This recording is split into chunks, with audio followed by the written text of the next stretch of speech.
Hey everyone. I just wanted to take a moment to just say thank you so much for all of the support. And just wanted to say we just got done with our new to medical device sales meetup here in Scottsdale, Arizona. It was an absolutely great time. We had people come from all over, from Wisconsin, Pennsylvania, Nevada, California, Texas. It was absolutely amazing. I just want to say thank you from the bottom of my heart. I just want you all to know we will be doing future ones. It's just a great time to connect, find people that are like-minded. Also, I'm big on community. Go taking out people for dinner, breaking bread together, and just doing live together. Because again, what you'll find is there's a lot of high performers that are trying to get in this industry and already in this industry that all want to connect. Again, it's all about your network. And I was just so thankful to have everybody out there be able to provide a space for you all. And just want you to know it will be happening again here soon. It will be on the East Coast, so all of you can get a little excited about that. But I just want you all to know that it was an absolute success. I was just telling our guest, I walked in about 11 p.m. last night. We started early in the morning, and I slept like a baby and actually had to take a nap already today because it was so much fun. So I just wanted to say, again, thank you from the bottom of my heart.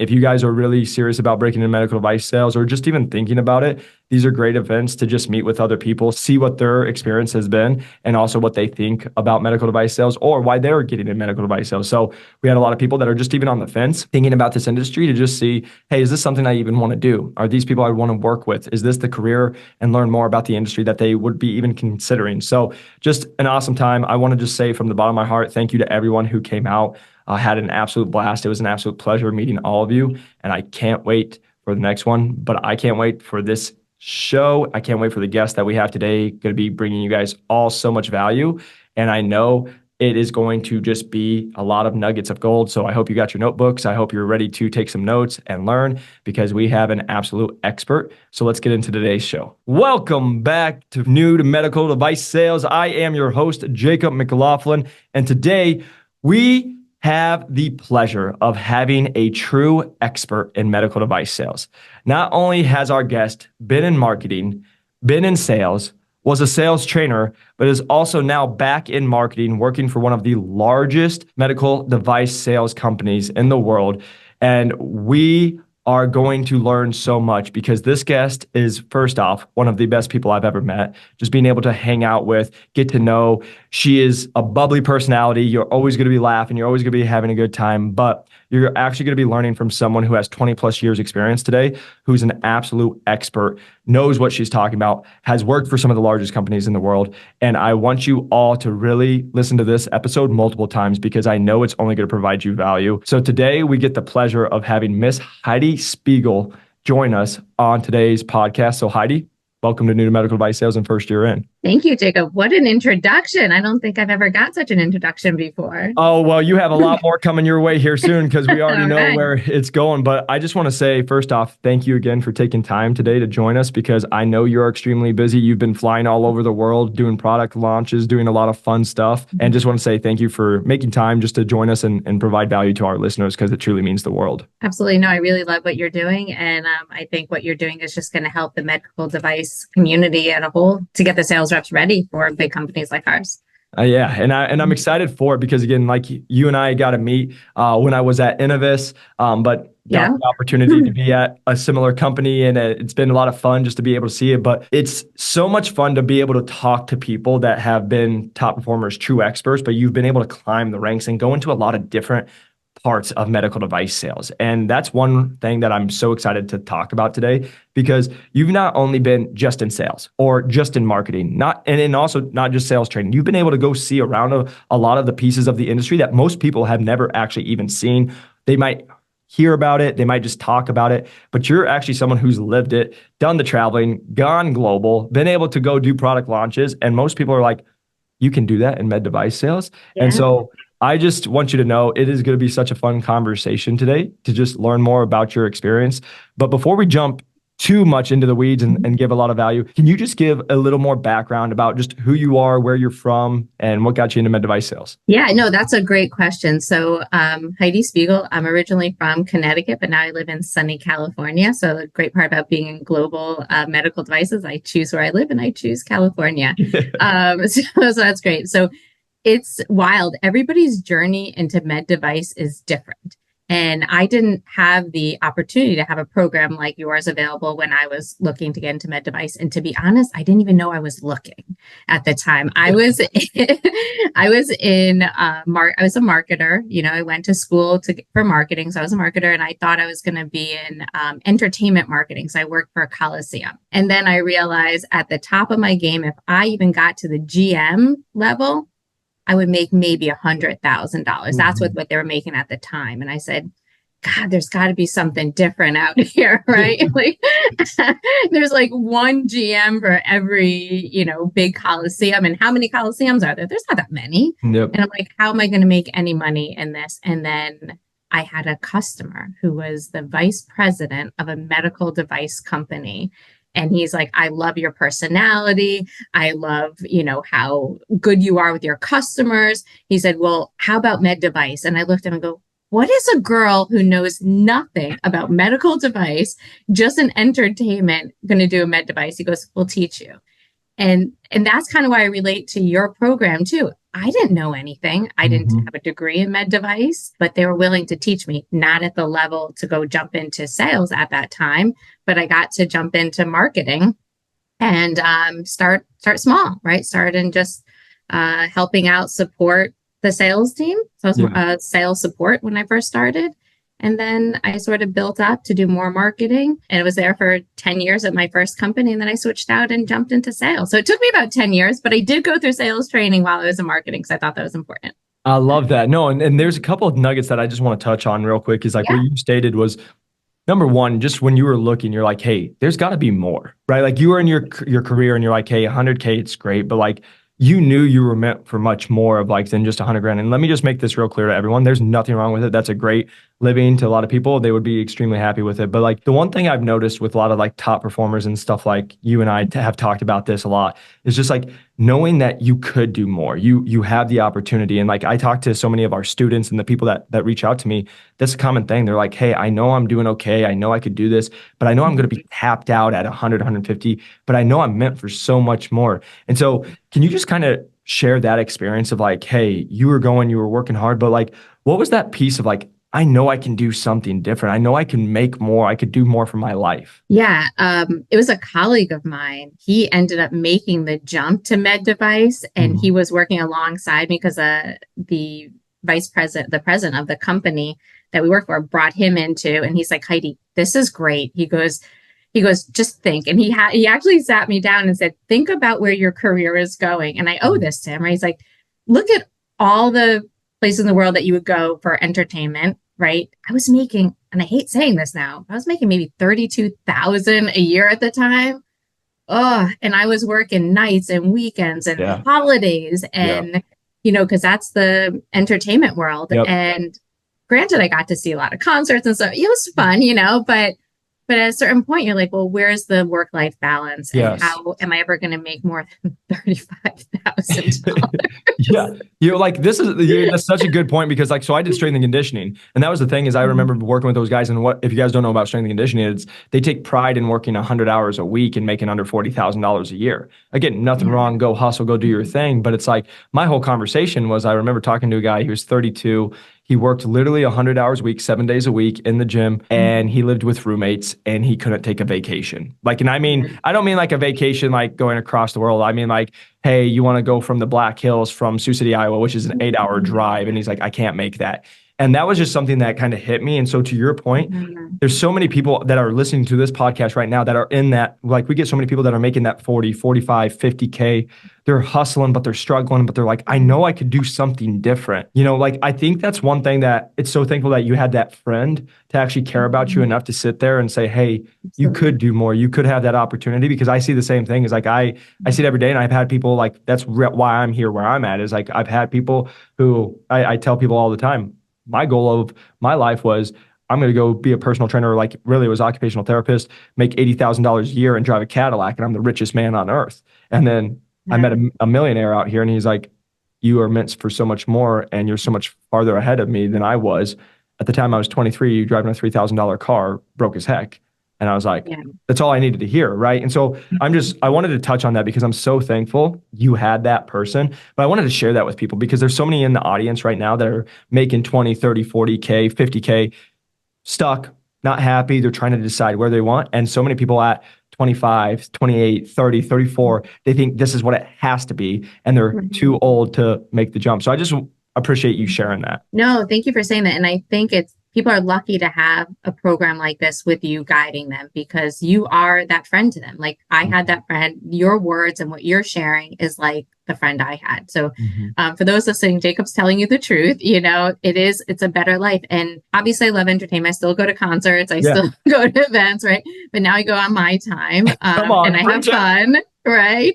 But the other side of it too is with med device, it's different, right? It hits me here, right? It always has. Even 20 years later, I do it because I love what I do and because we actually make a difference, right? We make a difference. And I always say it's not just the life that's on the table that you make a difference for. It's every single life that touches the life that's on the table, their family, their friends, their siblings. And if you help that one person, you've helped an entire family. I get goosebumps now just saying it because, some people get into this for the wrong reasons, but if you get into this and you have this mentality that you really want to help people, you will have longevity in this career.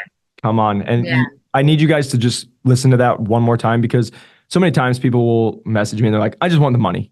Or I just want to, there's so many people who just want the title med device sales.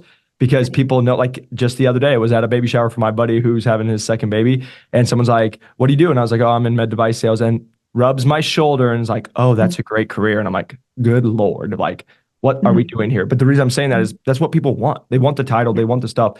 But like you said, what was always the biggest thing for me is who am I impacting? Why am I doing this? Because like when you have a doctor hug you and say that person's alive because of you, that means something. When you know that you're going in, that surgeon, like I've been with surgeons when you first work with them, you're like, goodness gracious, to a year later, you're like, yeah, they're amazing. They're awesome. And that patient's getting the best care. Like you said, they're not coming back for a second surgery. You're actually getting the first thing done. I always thought about it as like when I was in women's health, my mom, my grandma, my sister, like, what are we doing? And the point you said the biggest and what I want every single person to hear, longevity. Like we talk about this all the time is like, there's so many reps in this industry that are 5, 10, 15 years, and they're just bitter. They're just not happy. And so many times I watch it, it's because first off, it's always selfish. And yes, you have to make your own bills and you have to do your own stuff, but it's because they want what they want. Usually what I also see is they focus on themselves at all time, always trying to sell, be the used car salesperson. That's why they don't get liked and they don't make the sales.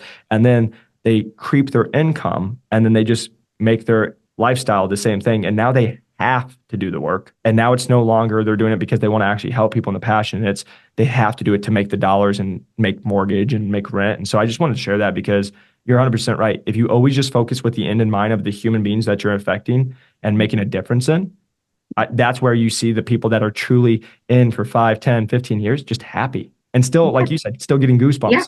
Yeah, still getting goosebumps. And I like what you said about, don't be the used car salesman. And the great part about med device, if you're in this for the right reasons, you can't, right? Because right, you know where I'm going with this, right? You can't because we have regulations that we have to follow. There's FDA, there's standards.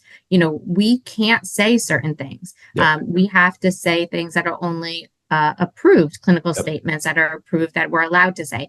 And this is where I've seen people get in trouble. And this is kind of the trainer side of me. I know Jacob said I was a corporate trainer. Yes, I was a global trainer for about 3 or 4 years, probably 3 going on 4 years.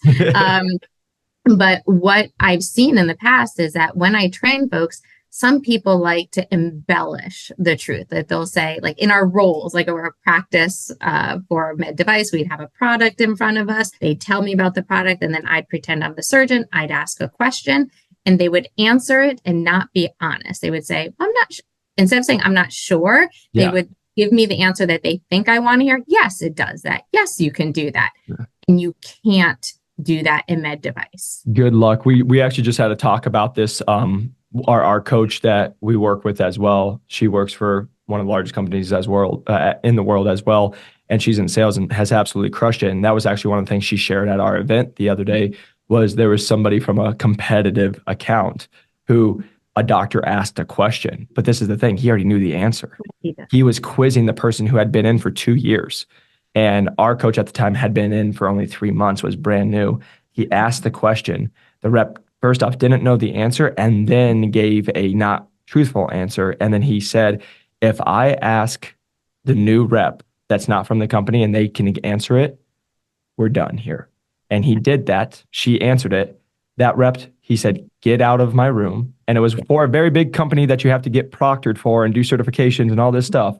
And he said, she's like, but you're not done with your proctoring. And he's like, I will never use it ever again in this hospital. Get out of my room.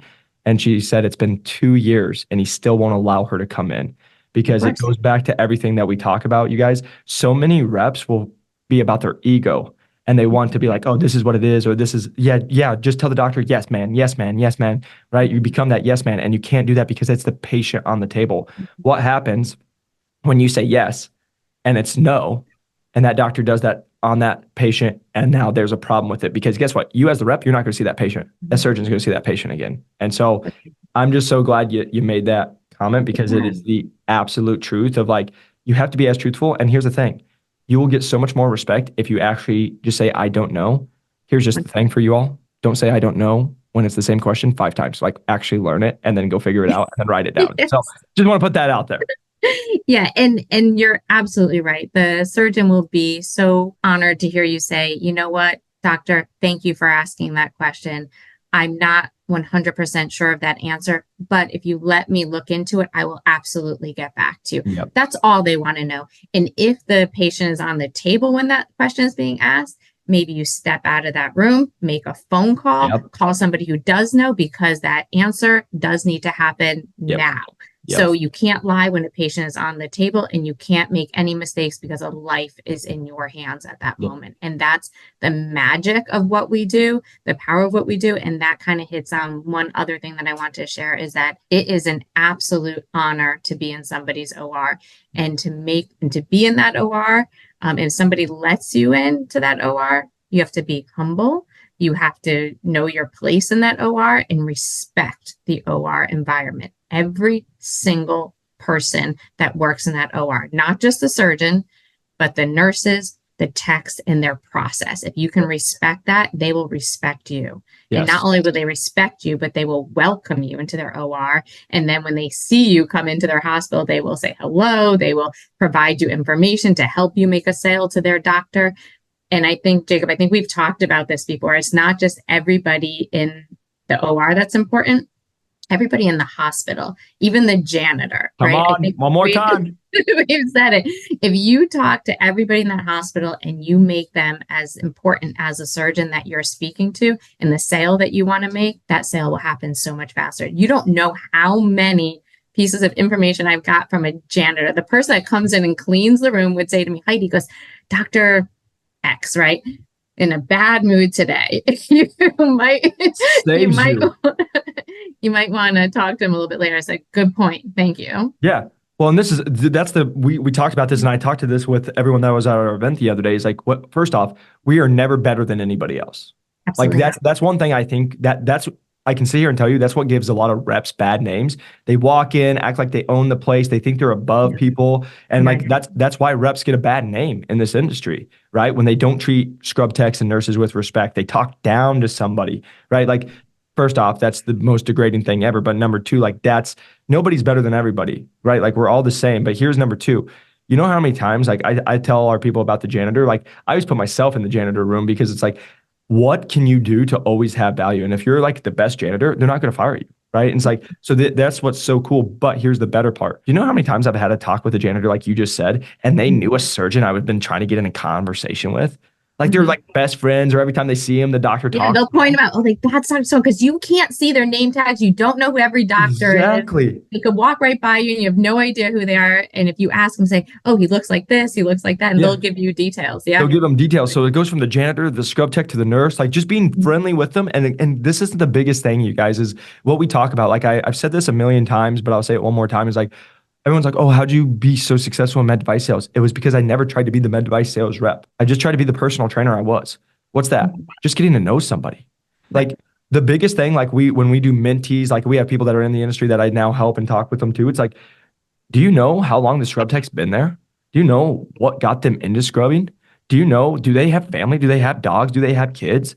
Do you know why? Like, do you know about their life? Because here's the thing, when people know, like this is a big thing in strength and conditioning, nobody will do anything until they know how much you care, right? Mhm.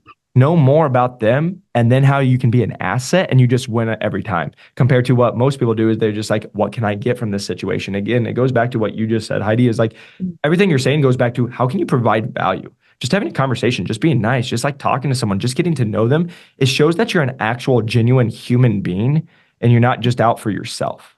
Right. And I love what you're saying there is getting to know them, knowing what their challenges are, even in the hospital. So even the techs and the surgeons and the nurses, they all have different challenges within Yep. that OR environment. What are they? And once you get to know them to your level, right, that you're mentioning, then they open up and they'll tell you, right? And once they tell you what the problem is, as a sales rep, your job is to help fix that problem. How can you offer a solution to that problem, whether it's your product, whether it's a process that the company might offer that could help in that situation? And I'm going to go back to a little bit about a transition. So Yep. I was in marketing and moved to sales. And it's interesting because when I got hired in sales, I was with a different company. It was with somebody who knew me from a past role and knew me as a marketer and hired me in a high level sales role, right? So I got hired pretty high on. And he looked at me and goes, I just put a marketer in a sales role. He goes, am I crazy? And I'm like, no, you're not crazy, right? And then a year later, I was a top sales rep, right? Come So on. our division went from, 60% to number one. And I had every regional manager calling our region to find out, what did you do? How are you getting successful? How did you take a failing region and make it number one? And it's a marketing tactic, right? And we talk about staying with somebody. So what we did, exactly to your point, I learned what they needed. And at that time, what they needed was they needed someone to go in, work with their residents, be with them, and train them. So that's what I did. Maybe I didn't make that immediate sale right away, and I didn't, right? I had to put in the time, the blood, the sweat, the tears, go show up. I brought trainers, I brought product, and I said, okay, here are all the things that your residents need to know based on what the fundamentals of laparoscopic surgery are. Yep. And I set up those training events for them every month, and I documented what those results were, and I brought it back every month to see if they got better. That wasn't my job, but I made it my job because that was their need. And you know what happened when I showed up every month to that event? More surgeons showed up. The chief financial officer showed up to those. I had the everybody from all different departments showing Yep. up. And then when I got the meeting and I said, okay, well, we have a lot to offer this hospital outside of this. I got invited to a large meeting where the CEO of the hospital set up, put all the surgeons around the table from all the different divisions and said, tell us about what you have. And I was like sitting there, I'm like, oh my God, I've worked this for 6-8 months. And now I'm doing conversion. Yep. And we're making, and because we developed that relationship, we talk about the stickiness and Yep. the longevity, they stuck with the products. Come on. It wasn't just bringing it on once. And they said, okay, well, we trust you. And it's developing that trust and that ability to understand what they need. So we aren't 100% just sales reps, we're consultants. Understand your customer. Preach it one more time. It is the Yeah. absolute truth because here's the thing. Let me just bring it back to like we always tell people doing the job to get the job. It is no different if you're trying to break into medical device sales if you're in it. So many people try to make the sale the first time. They try to get on a call and be like, "Do you know of any jobs?" On the first call, right? I always bring it back to dating. That's like getting coffee 5 minutes in. You're like, "Want to go back to my place?" Now, you guys all do your own thing, but that is not how you most likely find the one you're going to spend the rest of your life with, right? Maybe it is. All right, maybe someone's going to message me. But the reason I'm just sitting here telling you is like it takes time. It's building the relationships, right? And we always say this. What can you do today that's going to help you in 3, 6, 12 months from now? But so many people want the quick hit. They want it now. They want to be able to tell people. They want to be able to feel. But that's not how this works. It's any relationship, right? You have to build trust. And that was one of the biggest things when I was a new rep. I'd come in, I'm like, hey, I know you don't know me, and I can say whatever I want to you, right? And you guys Yeah. are just going to blow me off. But over the next 6 to 12 months, I can't wait to prove to you. I mean what I say. And I want to learn Yeah. more about you, right? And so exactly what you're saying, why did you do that? and be able to take the lowest to top, it's because they trusted you. Because week after week, month after month, you showed up, you provided value. You didn't come in pushy. You didn't come in and say, I need all this stuff. You just focused on what they needed. And this is one thing I really want to put out there for everyone to hear. Whether you're running a business, you're trying to do a business, you're trying to be a med device sales, you're trying to be super successful, you're trying to break into this industry, how about you focus on them and not you?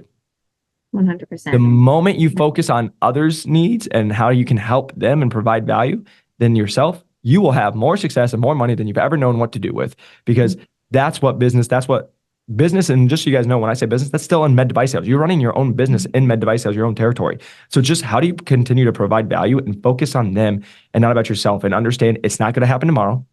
It's not going to happen a week from now. But if you can go with the long term in mind, you will be able to break into the industry. You will be able to actually convert surgeons once you're in the industry. You'll actually be able to grow your territories, because again, instead of being transactional and doing it quickly, you're actually like, I'm going to play the long game. I'm going to build relationships. And welcome to how we get people hired so quickly in med device sales, because we're doing it over an 8-week span, 6-week span, whatever, and just doing touch points and showing that we do our research and value no different than once they're in the industry. So I just want to say thank you on that, because that is absolute gold, what you just said. And it's so cool to watch you going from marketing to sales. Now, is it okay to ask a little bit more of that transition? Because I know there's a lot of people who are going to say, oh, marketing to sales, and then we get, hey, how do I be a sales trainer?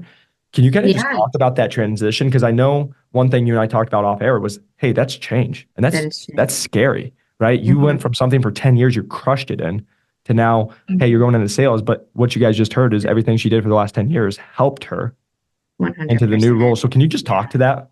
Yeah. So in marketing, as a marketer, I asked to go into sales training, because you can't be good at marketing until you know your products, right? So I did do the sales training. I did the whole pass fail, right? So my job on the line, to go into training. And once I got into training for marketing, I was in the field. I made sure as a marketer that I got out into the field, that I worked with the sales reps, that I understood what their problems were, what their needs were, how they're interacting with their surgeons, what they're up against, and how I can help them. So I think because I got out in the field a lot more as a marketer, it helped with the transition. So when I went to sales, there wasn't that fear. I also loved it, being in front of our customers and being in the OR. And then when I got out there, it was easier as a transition. And that's what's really cool. You can use any job within med device to build on it and build on it and build on it to get to the next level. So, I mean, I'm hoping everybody through your program will get into med device as a sales rep, but that wasn't wasn't for me. But I got in as a marketer and then just worked my way out. But I'll tell you this much: when I was out in the field as a sales rep / trainer, I kind of had a hybrid role that I sort of formed for myself. And that's also what's really cool. Like, sometimes a job develops because you do it. Bam, come on. Right? Everyone's always like, we say this all the time. It goes back to everyone's like, oh, it has to be this. There are literally no rules, because when you continue to provide, like, for example, this is what I want people to hear, like yourself, Heidi. When you're a top performer, guess what? When a company's like, how do we just keep them? How do we actually use them with their strengths? And how do we actually have success with it? You'll watch stuff morph into things. And like you're saying, like, you didn't plan on that. And then they're like, oh, here, let's do it. And I never planned on being a trainer. Ever, right? I'm like, I've never been a teacher. That's not my skill set. I don't know. But all of a sudden, because I was out in the field training surgeons, doing all these training programs, I had every single region calling me saying, okay, well, how did you do that? Can you help us? Well, how did you break into that area, which was completely different than what our focus was in the field? So there were so many things coming at me, and people were kind of pulling me in from regions that weren't mine. And so then corporate finally called me and said, Heidi, what are you doing out there? Everyone is calling you. We'd like to bring you into global training. We think that makes the most sense. And they said, come out, spend the week with us, see if you like it, see if this makes sense. And I'm like, oh, this does make sense. I really like it. And that brought me to training. And it was the most amazing experience. That is so cool. And like, I want everybody to keep hearing this, is like, Heidi, where she's always been, she's focused on that and done that job very well. There's so many people I watch that are like thinking about the next thing, and then they don't do what they're currently doing very well, which then doesn't lead into opportunities for them. but you focused on doing what you were doing really well. And one thing I want to mention is, if you guys don't know this, a lot of times in med device sales, marketing will complain about sales, sales will complain about marketing, because sales will be like, marketing doesn't know what we need. Marketing will be like, the sales don't know what they're doing. Like, there's all this stuff, but the fact that you would go out there, learn from them, hear them, be able to go in, then it just made you stronger in your marketing. But then you actually understood it, and then you were able to go out in the industry, and then that just makes you even stronger to where you're at now, because you've had both, and then you've done the training. Yes. To be back in global marketing. Yeah. So I was strategic when I went into sales, right? So I had marketing's a long-term plan. Yep. It's not tomorrow. It was a long-term plan. So I went in with strategy, and I had to change the whole division to say, okay, well, this is going to work. I swear it's going to work. And nobody trusted me. I'll tell you this much, because it's a little bit younger when I went out, and some of my reps were older than me. And they're like, Heidi, we've been at this X amount of time, and it's not going to work. It's just not going to work. And they told me it wasn't going to work. And I said, well, how about we give it a shot? If nothing else is working, why don't we give this a shot? And then I had, at the end of my stint there, they're like, don't go, yep. We need you. Crazy how that all works, huh? They're like, we're number one. So I would say too, like, if you're out there and you're doing something and it's the right thing to do, obviously, for the patient, for the hospital, for the surgeon, you're going in the right direction. Keep going. Yep. Even if there might be people that think like, yeah, that's not going to work. You're not going to get that sale. And also, don't worry about the no. Like, if you're talking to a surgeon and they tell you no, no, this isn't for me. No, I don't like it. Just ask why. Ask why. Have them elaborate. Say, if it's no, you don't want this. Okay, great. Can you tell me a little bit more about what you would need? What other information would you need in order to make this a successful product for you? Why is it that it's not working for you? What, and just keep asking those questions, and then take all that information back and do your homework. Is there a clinical study that matches what this surgeon was saying to match up with that need? So either A, you can go back to them, or you can test this out with another surgeon. But really, no, to me, I would always walk away from no's with a smile on my face, and my team would look at me like I was crazy. They're like, they said no, Heidi. And yep. I said, no, they didn't. They told us why. Yes. And that was our opportunity. I walked away. I was like, this is an opportunity. We can go and find the reasons why. Oh, come on. We say this all the time. And like, I try to preach this to our people and the people I work with is a no right now. That's right. Because what most people don't do in sales, and we talked about this yesterday, and I always am trying to share this with most people, is most people again go in selling thinking about themselves and then tell all the products they have, and then they'll just get a no and they'll be like, that person stinks or whatever. Like, they'll start downplaying them, but they never ask the questions. I always make the joke, be a 3-year-old, right? Mm-hmm. Like, go to a 3-year-old. Hey, I need a water. Why?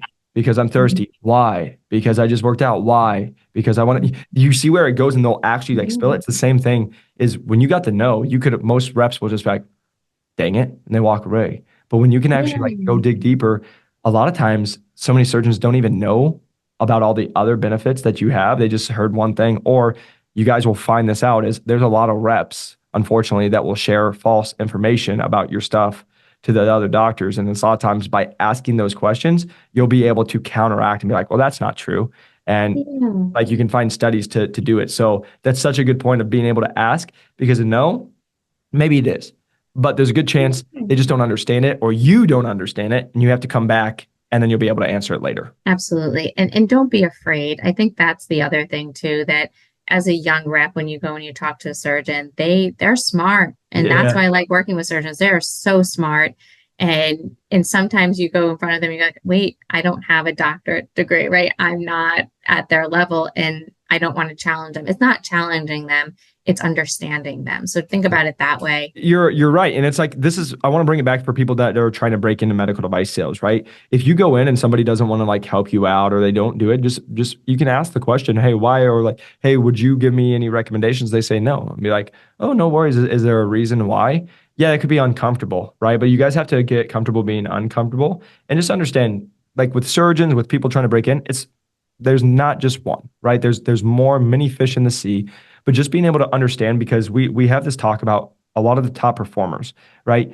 Top performers are always reflecting. The top performers are always trying to get better. Even when like we get a deal done, guess what? How do we make it better next time? What did I learn through this process? What can I do to actually make the next time faster? Or what can I do to provide a little bit more value?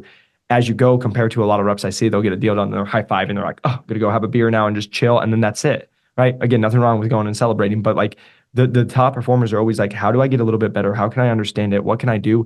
And are there ways to leverage where I'm even currently at? You get a deal and can it turn into something else? And so it's always that self-reflection. But I think that's the biggest thing, whether you're breaking into medical device sales or you're in med device sales, you're doing it. Most people don't want to do the self-reflection because here's the biggest thing about growth and top performers. They're always trying to get better. And when you're always trying to get better, you know what you have to actually understand?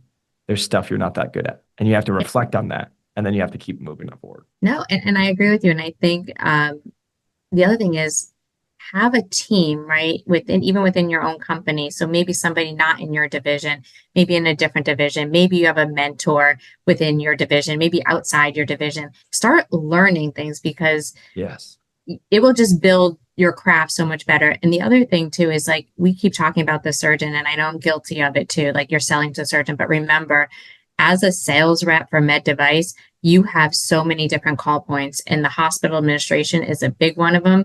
And you do need the surgeon as your key opinion leader to help drive a product into the hospital. So you definitely want to line up with them. And remember, if they don't understand the value of your product, they're not going to bring it into the hospital, because a surgeon who brings a product into the hospital, they put their reputation on the line to bring a product in, and they don't do it for every product. It's if there's a specific need for that product. So you have to have, get those KOLs or key opinion leaders, line them up and make sure you show them 100% value. And that has to be the value. Now, let me make this all easy for you.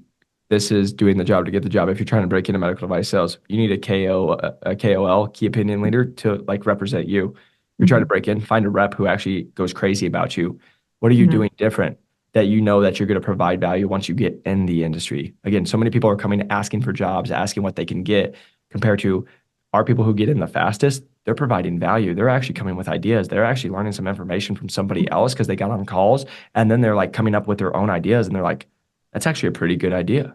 And then it actually can help. And that's what people miss. Even though you're not in the industry, there's always the ones that I see that are actually having the most success, and why it carries over, because doing the job to get the job. It's no different whether it's a territory manager or a regional manager to the surgeon or somebody else. It's how are you learning more about them, and how can you continue to provide value and show that you're going to be really good? Because even here's the thing, you can have a surgeon that loves your product, but if they don't trust you as the rep, or they don't believe you're going to actually be able to get them what they need in the hospital system and follow through, they're not going to move forward with you. They have to believe wholeheartedly this product is the absolute best, and the person who's behind it is going to be able to deliver it the way they need it for them to even make a conversion with that. And the most amazing thing too is if you're in a hospital system that has residents, surgeons want to teach residents all different techniques. That is so important to them, that not only do they learn their technique in the hospital, because they don't know where the resident's going to land afterwards. Hopefully they land at that hospital, but they might not have a position for them, and they might go somewhere else. So they want to make sure they're they know all the products out there that are available to them, and they know how to use them. So it's interesting if you talk to a resident and you say, what is your surgeon currently doing for X technique? And they'll say, whatever it is, and that's not your product. Say, have you ever tried, introduce your product? And they say, oh, that's really interesting. And you talk to the resident, maybe a chief resident, and you get them on board. Yep. They'll help you talk to the surgeon and bring that product in, because maybe there's something in it for them. Maybe they can write a paper, a white paper, which is something that can get them credit. And all surgeons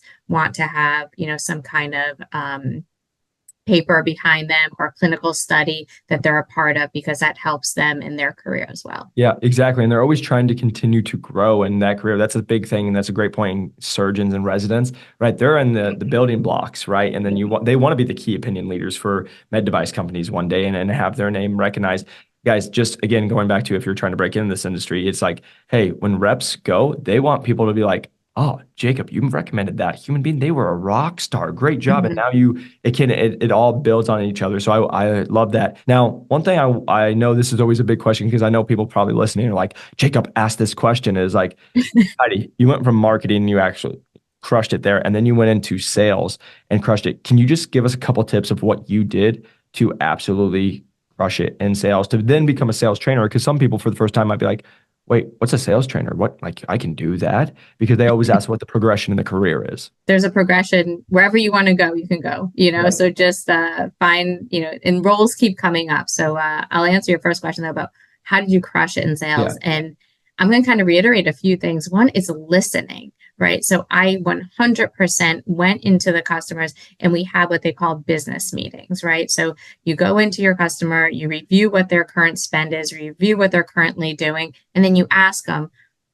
what else do you need to do? And a lot of the materials management will tell you they have goals, right? Their goals are to save X amount of dollars. And then you go through your portfolio and say, okay, where can we provide value? So if you can provide value to materials management so they can hit their operation goals for the hospital, then you've just provided amazing value. Yep. Be their partner, not their sales rep. If you align as their consultant, as their partner, then they will have trust in you. And the minute they have trust in you, they will continue to bring their products and show up when you say you're going to show up, do what you say you're going to do. And if something happens with your product, sometimes products fail. That happens. It's not uncommon to have that happen. Yeah. Take responsibility. And if something happened to your product in the OR and you weren't there, show up and make sure that your surgeon knows that you care. You always ask about the patient first. Never ask about the product first. Always say, doctor, thank you for bringing this to my attention. How is the patient? Be human first. That's what I always tell people. Be human first. Once they say how the patient is, roll it back, figure out what went wrong with the product, make sure you write your reports and send that back in so you can get them answers and show up. Don't ignore the problem. Obviously, A, you can't for FDA reasons, and B, for human reasons, make sure you show up for your patient. Apologize. It's okay to apologize. Even if you're not sure, like you don't want to apologize for the product, apologize for the experience that they had. Because we don't know if the experience was the product or if it was them, but they had a bad experience, whatever it was. Yep. And that last piece is huge because what I see a lot of reps do is they'll start blaming. Well, you probably did this wrong, right? Well, that is, first off, don't ever tell a surgeon what they did wrong because that is the last time it will be it. But like, again, I always used to have that happen. Like, of course, like we had times where like the actual device just didn't work and be like, I'm so sorry that you had to go through this. Like we will look into this, make sure. And then again, like if they had a product and they had a couple on the shelves and they didn't work, well, guess what? I'm going to make sure, hey, don't worry about that. We'll make sure that it gets all taken care of for you. Again, it's what people miss so much is, yes, you got to go sell your product and do it, but so much med device sales is actual customer service and it's account management and making sure that they're continuing to be happy and just learning about them. And so that is such a good piece. And like you said, it's actually just listening. We talked about this yesterday at our event is the top sales reps. If you just listen, you know what most people will tell you is what they need and what they want. And then that's all it is, solution selling. Hey, what's the problem you're facing? How can I make solutions? Now, the only thing is sometimes you have to ask really good questions to get that solution and learn about where they might have some struggles. And I have two more points. One on the device itself. Surgeons have memory in their hands. If they use a device that wasn't yours, right? So maybe they use something else more often and they're used to it. And maybe the trigger is a little bit different than yours. Maybe you push it instead of pull it or whatever it is. Their hand remembers that device. So when they switch to something new, they might not have thought they did something wrong. They might just, as in memory, and I know I've done this too. When you drive somewhere, you're used to driving to work every day. And on the weekend, sometimes you're not driving to work, but you inadvertently start driving towards work. I've done that in the past, but like, just think of that memory. So like a surgeon has like that kind of memory in their hands. And so, yes, be polite and then review the product with them, do it out of the OR, say, let's just run through the product one more time. I'm not sure if, there's something about the product or the technique, but let's run through it. Let's run through the product and then have them hold in their hands. You hold one in your hands, they hold one in their hands. And so, you know what, doctor, when's your next case? I will be there with you. And then you'll notice it won't happen again. And the doctors will always tell me when I'm in the room, they say, Heidi, when you're in the room, it never happens. Of course it doesn't, because I walk them through it. And they don't have to rely on the muscle memory. They hear my voice. Yes. And you get to coach them. But here's the one thing I was smiling while you're saying that is actually make sure it's your product too. Oh, that's true. The amount of times, like this is where you start asking questions, learning the amount of times where I would have a surgeon just like start ripping what just happened. And then I would just ask a couple questions. I'm like, hey doc, I totally understand. I'm really sorry you had that, but our device actually doesn't do that. So that wasn't my device. I'm the wrong rep. Right. So just so you know, it happens a lot That's because true. there's a lot of nurses that they'll be calling me and repping me. And I'm like, hey, I appreciate you calling, but that's not even my device and I can't help you. Right. But I just say that you're 100% right. Is like going in and learning from them, but asking questions, make sure it is your device. But when it is, that's it. Like every surgeon always wants the support, right? On certain divisions, they might be like, get out, I'm God, I can do it myself. But like most people just want to be listened to. They want to know that they're safe. It's just like that confidence of like, hey, I can do this. And going back to what you said, if they have a bad experience, just make it better. Go make sure Just that make they it show that better. you Right. care, right? It's all Yeah. about the person, that personable portion of you go and actually take the time to learn and hear about the experience. And then you actually show up to say that it's not going to happen again.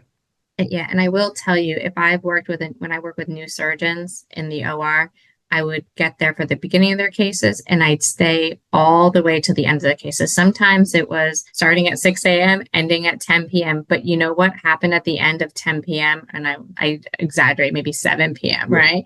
But like at the end of the case, when I'm in case after case after case with them, then I sit in the doctor's lounge with them at the end of the day and they look at me and they go, "You've earned all of your questions. What do you got for me?"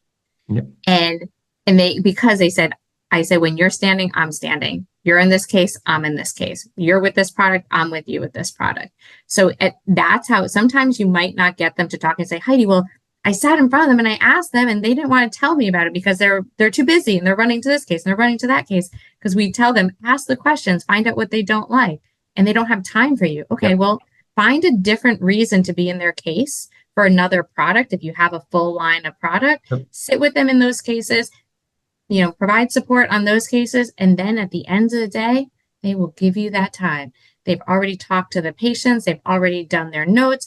They've already done everything now. And they look and you go, wow, I'm impressed. They're impressed with you. That is so good because why I want people to hear that is it's sometimes they just want to know you're willing to do what they'll do. You'll suffer with them, right? Like I talk about this all the time when we did strength and conditioning. What builds strength and conditioning, like what builds actual sports teams is that these people suffer together and then they actually can relate to each other. That's what happens, right? Now, I'm not saying you're suffering when you're in the OR room, but like the fact that they're seeing you do that, most reps, like I always say, 9 to 5. Why they look at it and they're not doing 9 to 5, but they'll cut it early. They got all their stuff. But when they can see somebody, let's just take this outside of even the OR. When you're at the hospital and you're with people and you just relate with them and they see that you actually care. Some of the best conversations I had was like SPD at 8 p.m.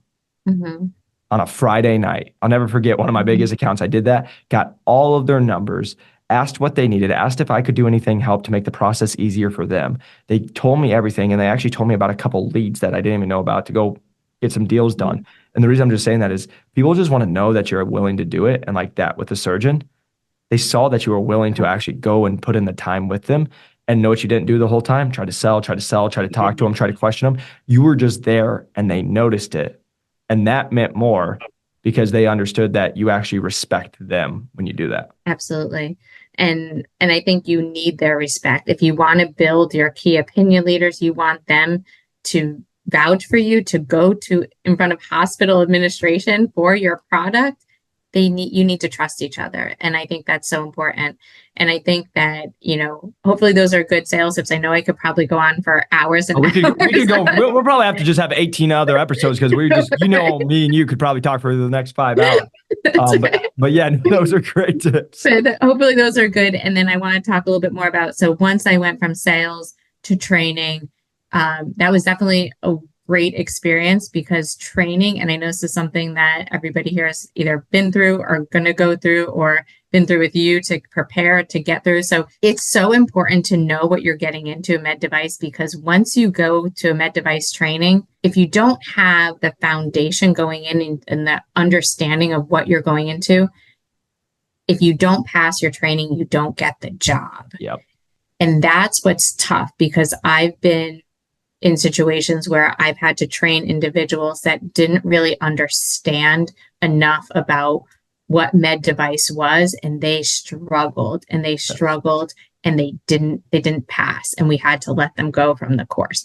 So having a foundation where you can ask questions freely, you can feel comfortable in that environment, because I know Jacob creates a really comfortable environment to ask questions, to be inquisitive and vulnerable sort of in that space, where once you get to the real job portion of it, yes, there is a portion where you can ask questions, but you have to know your stuff, because at the end of what you're doing in the training for med device, you have a patient at the end of the table, and their lives are in your hands. And any med device company will not let you out there until they think you're fully prepared for that life and to be in your hands. It's so true. And this is the thing, you're 100% right on the people. This is what most people do is like, again, oh, med device. And they're just like, oh, I'm just going to go. And there's so many people who are like, I'm just going to go do it on my own. And again, that's what I'm like, hey, good luck. And I hope it all works out for you. But it's like, everybody tells me what they need in med device sales. I'm like, you're not in it. You don't know what you need. There's there's 18 things you don't even know that we're going to teach you that you didn't know you needed. Right. Yeah. And it's the same thing as like, we talk about do the job to get the job. But I always say, if I just got people a job, I suck. Right. It's like, we're teaching people how to actually come in and go through training and be able to go into the industry and actually know what to do, because how we set stuff up is we prep them. So they're like, oh, this course it's challenging, but then it's like, or this program's challenging with the mentorship, but then it's like, oh, I understand why you did it. And it's why we can get people that have been able to be like a nurse with no experience hired as a full line rep and running at 240% to plan in 5 months, right? It's like, they have to do it, but you're so right, is so many people will hear what you just said.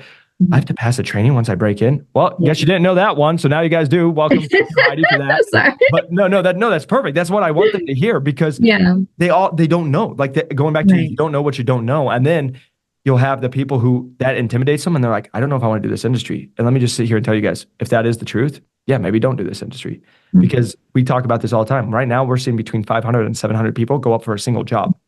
Yeah. If you're not the person who's like, let's go, baby, like this is what I live for and I want to be that winner, that's who you're going up against. Same thing with sales. Like the people that are going to do the best in sales and be able to go is like, when you hear what she just said, be like, I believe in myself. Yeah, I might not know right now, but if I go get this right training, or if I just apply myself, I can be there. So I'm really glad you just said that, because most people are like, it's all the questionable. And I'll just sit here and tell you, because you know this, we watch a lot of people who just wanted to just do med device sales for the money or whatever it is.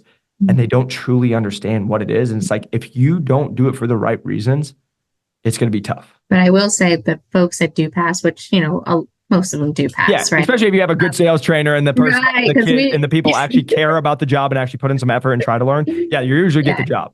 I will say the trainers, they want you to pass. Yes. Everybody that's training you wants you to pass. And I don't know every company, but I know a lot of companies, they put in the time, they put in the effort, they work with you, they work alongside you. I mean, I put in the extra hours to work with people who are having trouble to make sure they pass. We want you to pass. That's the goal. We know that you're going to be good. When they pass, right, at the end of the course, there's such like a joy and fulfillment that you've done something that was so tough and sort of beyond what your natural knowledge base was. If you do the training class with Jacob, right, and you're in this class and you learn the foundation and you come to a sales training class with foundation, you are going to be somebody that's seen in this class, because if you already know things, you know how to move around an OR, understand like how important that is. You're not making those types of small mistakes and errors, and you have that level of respect for the operating room. Sometimes we have to even teach that, like, okay, stand back, right? Don't walk forward, which is crazy to think that somebody, in our trial environment, they actually walk towards the table. I'm like, whoa, you can't do that, right? So having that foundation, then you're going to stand out in that class as somebody who's a lead. And when you kind of end that class as somebody who's like somebody to watch, people will watch you. And it's never a bad thing. And I used to say this to every training class. It's good when people watch you. Come on. Just succeed. Just keep succeeding. Do what you're going to do and have them watch you, because then they'll promote you. They'll get you to the next level. The best thing that can happen is when somebody's watching. I love that you said that, because one of the best things that I ever used to hear is like, I remember my manager when I was at Medtronic, she called me one time and she's like, I get a lot of calls about you. And I was like, why is that? And they're like, they always call to see how the kid with no sales experience that's a full line rep is doing. And like, that's when I was doing it. And it's like, again, people are always watching you guys. It's good. That's what people don't understand. And you want it. Like you said, so many people are scared, but it's like, let me just make this. If you guys are going to do anything impactful, you're going to make a change. First off, there's always going to be people watching, but there's always going to be people who are supportive and not supportive, right? Like you have to just be okay with that. But like, I just want you all to know, you want to exceed. You want people watching, because that's what we do this for, right? And so Yeah, that is such a great point. And now, one thing I really just wanted to transition to and hit on is, so you went sales, you were successful in sales, then sales training. So what brought you back to marketing? Just by nature, my nature is marketer. I've always had a passion for marketing and I want to make bigger impacts. So I know the sales side, I know what the surgeons need, always can learn more, always like learning. But what I really like doing now is helping every single salesperson be successful. And you said this in the beginning, sometimes marketing and sales don't speak. Yeah. Now I feel like finally, with all my experience, I can be the voice of sales in marketing with true sales mentality, but marketing mentality combined, and be a powerhouse for the field so they don't have to say, why aren't we getting this? Or they don't understand. And I can make larger impacts all over the world. And that's what we do. And it makes you more dangerous for everybody Yeah. to hear. But the one thing I also wanted to say is, because I didn't even know it until I got really into like with Innovis and we started working more in that aspect, is I didn't know there was a thing called global marketing.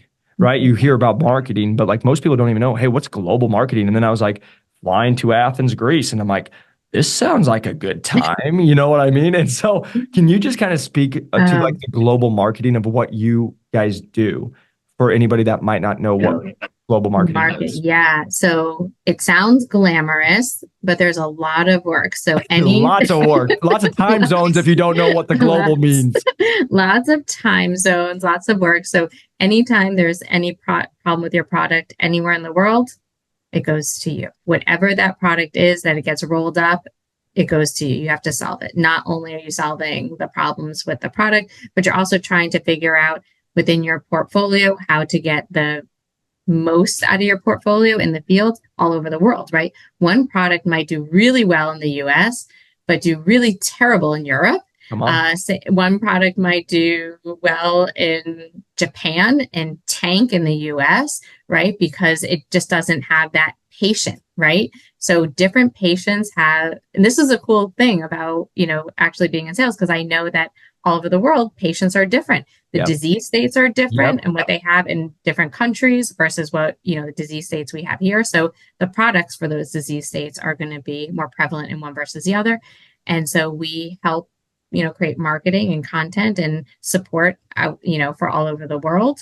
And we're their kind of sounding board to help them drive their business. And then also to help them collaborate with the rest of the countries, like all over the world, to make sure that, hey, well, what are you doing in the US? Even if it's a different product, maybe that technique or that strategy could work with this product. So we help drive different strategies all over the world. So some of them are succinct and similar, right? Some of them have portions of that strategy with a twist for the country. I mean, there's so many other things. I don't know how boring you want to get into some other things. Well, honestly, that's logistics. That's what I just love. Well, I want people to hear this is most people are like, wait, there's med device sales out of the United States? Yes, my friends, it is all over the world. So the reason I wanted to just share that, and I appreciate you sharing that, is I talk to so many people, they're like, wait, they have it in the UK? And I'm like, there's human beings in the UK as well. So yes, we have medical device sales. But the reason I just want you hear all the opportunity, right? That was one of the things I loved. And when I was working with people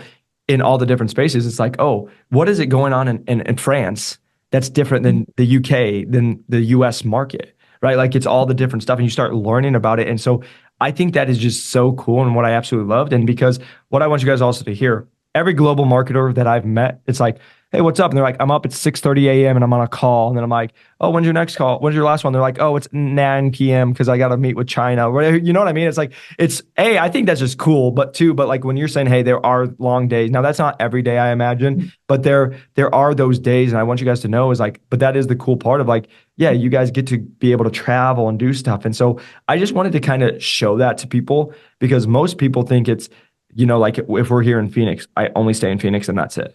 Right? Like, no, there's so many opportunities with these med device companies to progress your career, go other ways with it, but also you can travel. You can be going and traveling around and doing launches and being on the cutting edge of stuff.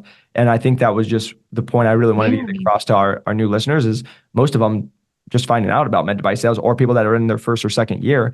They're like, I thought I just had to stay here my whole life. Right. And just being able to expand that knowledge base. Well, the cool thing is any sales device rep would want to know their marketer, I mean, it's hard to know your global marketer. Yeah. Sometimes they're a little bit more removed, depending on your accounts. But know your marketer because, like Jacob said, if you have a new product coming out, sometimes they'll do like a limited release of that product. And if you know them, if your territories line up, and there's a lot that goes into it, Yep. but they usually pick the best of the best to sell, right? Because they know it's going to get out in a way that makes sense for the market, that makes sense for the product. So even having that alignment of knowing who your marketing person is great. Like marketing is such a great avenue for sales reps. Sometimes there's you have to go through so and so to get to so and so. I Yeah. get it. But if you get to meet anybody, in the company, if you go to the conventions, you'll see marketers at the conventions all the time. Yep. Introduce yourself, make yourself known. I've met some local individuals at the conventions who I now talk to and sort of have a straight line to me, Yep. which I know is not probably ideal, but yeah. So it's it's a way to network. It goes back all to the networking piece. And the one thing I just want everyone to kind of hear, because this might be really out there and it doesn't happen a lot. So I'm just going to put that out there. But like there was one of the girls we helped break into medical device sales. And now she started here in the US. Now she's doing it in the UK, Mm-hmm. right? There's an Yep. opportunity, right? So just so you guys know, there's those opportunities for people wanting to travel. That does happen. I had a colleague of mine when I worked in New York, right? And her husband, she met in a training program, actually for med device. I don't know. She lived in England and she moved there and became a rep there.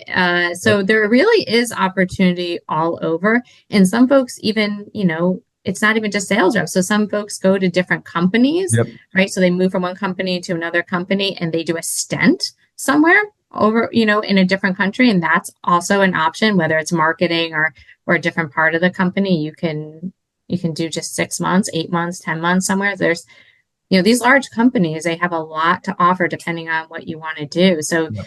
if you like the idea of getting into something, staying 3 to 5 years, but then you maybe get a little antsy and you want something new. Yeah. I always say, try to, get a promotion or something every couple of years. Love that. But yeah, stay relevant.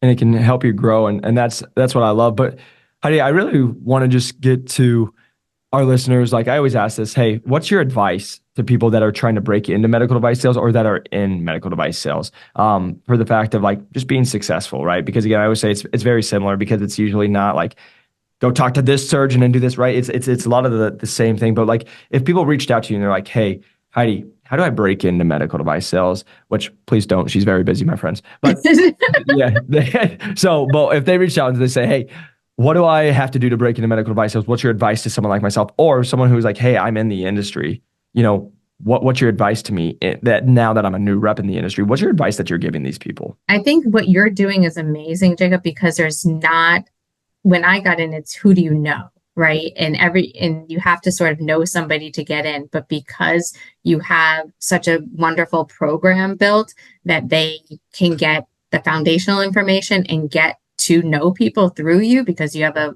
wealth of, contacts. I think that's an amazing way. Again, I broke in because I knew somebody.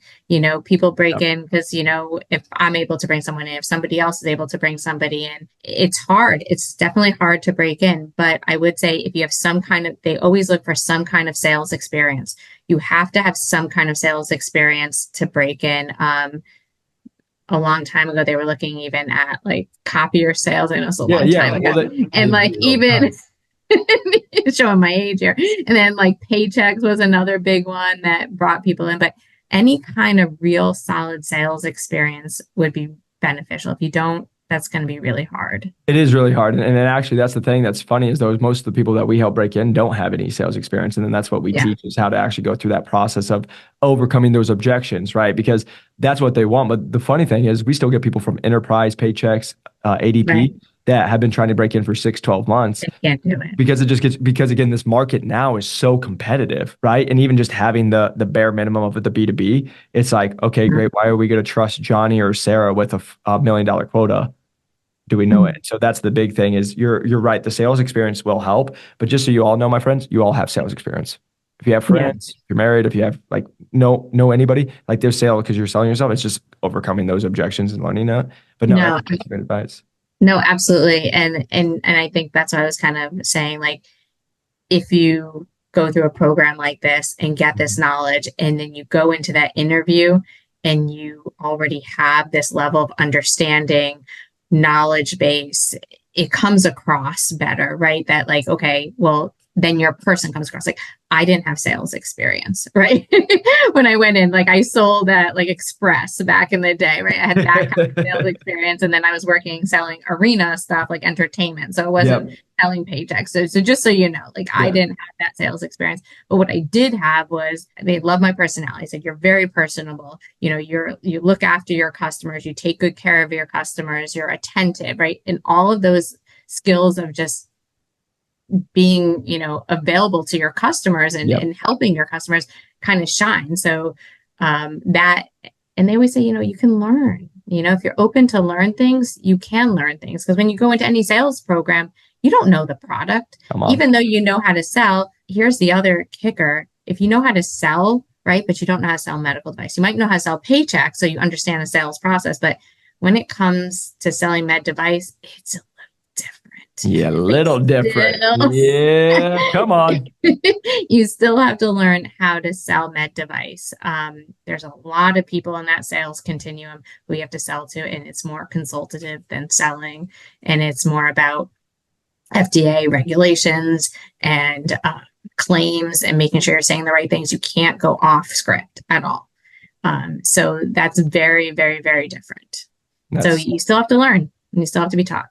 And that's why I love that you said that, because so many people will be like, oh, can't teach the old dog new tricks, right? That those No, are the people who lose, because you're always learning. You always have to continue to progress, because especially in med device, it's always changing. Every yeah. month, every year, there's new products, there's new regulations, there's new things coming out. So it's just continuing to progress. So that's such a great point. And for those who are a med device now, they're going through it, be coachable, Yeah. right? Kind of like you said, always be coachable, be humble, know that you don't know everything and be okay with that. Yep. I always used to tell my sales reps, have a bite of humble pie. Like, don't just keep talking and trying to, like, try to boast and be smarter than everybody. Prove your Listen, worth. Yeah. yeah, prove your worth. And then have passion about what you do and passion for the patient. Always have passion for the patient. Every medical device company that you ever work with, patients first, 100%.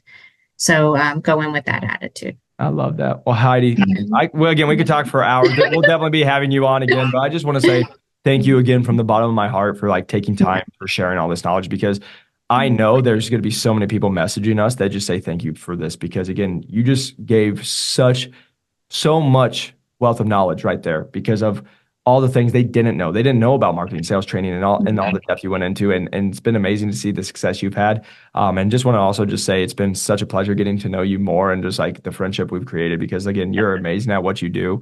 And it is so much fun to watch you continue to crush it. And I just want to say thank you for taking time and just joining us today, and sharing so much knowledge with our listeners, because it means the world. No, absolutely. It's such a pleasure. And I look forward to potentially meeting some of your folks that come out of your training class and being able to help you out. Oh, there'll be some fun ones. It's going to be a great time. But if you guys are watching, if you can press that like and subscribe button, a 5-star review does help us grow this channel. If you guys are really interested in breaking into medical device sales, we do have our program at currently 8.2 weeks at $94,478 is where our average person is coming in at. We just got Chase hired in 5 weeks with Stryker. He came at 23 with no sales experience, coming from the finance background. Again, just showing if you know what to do and know how to play the game, you can win the game. So if you guys are really interested in breaking into medical device sales, you can click the link below, or you can reach out to us at New to Medical Device Sales or Jake McLaughlin on LinkedIn. But again, I just hope you all know we just want you to win. We want you to keep crushing it. And if you guys are already in the industry, we just want you to continue to go make the biggest impact on the patient's life, because we know if you change their life, you're probably going to hit quota. You're probably going to change your life, and you can go bless other people. And it's what we're all about here at New to Medical Device Sales. So I just want to say thank you so much for all of the support. Keep crushing it. Go after your dreams, and we'll see you on the next one. Peace.